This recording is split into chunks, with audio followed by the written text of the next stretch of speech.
Bonjour à toutes et à tous. Petite pause du midi pour en profiter pour vous tenir informé pour ce soir, qui en théorie, il n'y aura pas de direct.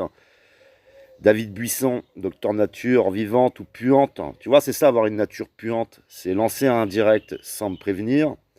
C'est ne pas me donner d'horaire. Et puis pour le matin, pour finir, le matin, te lever et puis me dire que tu arrêtes YouTube. Mais moi, je te crois pas, David. Tu m'as déjà fait le coup. Tu as dit j'arrête YouTube. Mais comme tu es dans une relation triangulaire un petit peu avec Pascal Tréfingui, qui remet toujours les mêmes choses en place, tu es sa chose, tu es là pour faire les choses que lui n'a pas envie de faire, le sale travail, comme dans l'affaire avec Camille Colbert, et ben tu vas revenir parce qu'il va te rebooster. Il va te promettre monts et merveilles, comme il a promis aux autres. David, je vais te laisser jusqu'à ce soir parce que j'ai très envie de te rencontrer. Parce que tu m'appelles le harceleur, mais tu es toi un harceleur. C'est-à-dire que vous, les princesses, que ce soit Pascal Colbert, toi, ou même El Loco, vous avez le droit d'insulter les autres, menacer les autres, harceler les autres, les diffamer. Vous avez le droit de faire tout ça, vous décidez quand ça commence et quand ça s'arrête. Et si on vous le fait, eh ben ça va pas, vous êtes des victimes. Tu le sais très bien tout ça, David. Donc j'ai très envie de te rencontrer pour qu'on puisse, pourquoi pas, même parler de harcèlement. Qu'est-ce que c'est que le harcèlement? Est-ce que par exemple le média, qui fait régulièrement des débunkages de la politique, parce qu'il y a des choses à dire, il y a des contradictions, est-ce que ce sont des harceleurs? Et est-ce que j'ai fait des vidéos réellement diffamatoires? Si tel est le cas, rencontrons-nous, parlons-en. Ou est-ce que j'ai fait des vidéos avec des faits? Ou est-ce qu'il y a les deux, par exemple? Moi, je suis prêt à en parler. Je suis prêt à vous offrir un moment de démenti.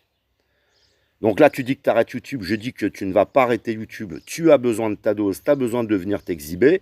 Tu m'as d'ailleurs reproché de nombreuses fois de ne pas me montrer parce que tu es tout simplement un con. Et que si tu avais cherché, tu aurais vu que je me montre quand je suis sur des directs où il y a webcam. Mais là où je vais, ils n'utilisent jamais de webcam. Moi, j'en ai pas besoin. J'ai pas besoin de faire le tapin sur YouTube et de montrer ma gueule. Après, quand il y a une webcam, je la mets. Tu racontes n'importe quoi. Vous êtes soi-disant dans la lutte contre un système où il y règne une soi-disant pédophilie généralisée. Toi, tu es là contre la pédophilie et vous invitez un pédophile, reconnu pédophile et reconnu dangereux. Il y a même eu des problématiques lors du procès parce qu'ils avaient besoin de l'avis d'un spécialiste qui a dit le risque de repasser à l'acte était élevé. Mais non, vous le défendez, vous le protégez et vous en faites la promotion. Vous êtes bourré de contradictions. Donc si vous dites que je suis un harceleur, alors je vais continuer à être un harceleur et puis à dénoncer en fait vos malversations, vos manipulations, vos histoires d'ovnis à la con. Vous prenez vraiment les gens pour des cons. L'autre connard de Tréfingui là, ouais, je t'insulte parce que tu nous insultes quand tu nous dis que tu es monté dans un hélicoptère militaire en pleine manœuvre de sécurité nationale.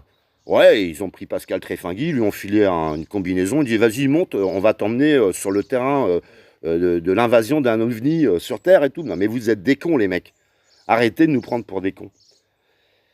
David Buisson, tu ne vas pas arrêter YouTube et je vais attendre jusqu'à ce soir, 22h, que tu trouves ce qu'il faut pour faire ce direct. Parce qu'il nous a mis une petite vidéo avec des lapins, tout ça, c'est sympa, David. T'as voulu jouer le caïd, t'as voulu jouer l'homme fort, t'as voulu jouer l'homme violent, t'as voulu jouer à tout ça. Va jusqu'au bout, mon ami. Donc je te laisse encore jusqu'à ce soir. Hein. Je te parle pas du manque de correction dans tout ça. Hein.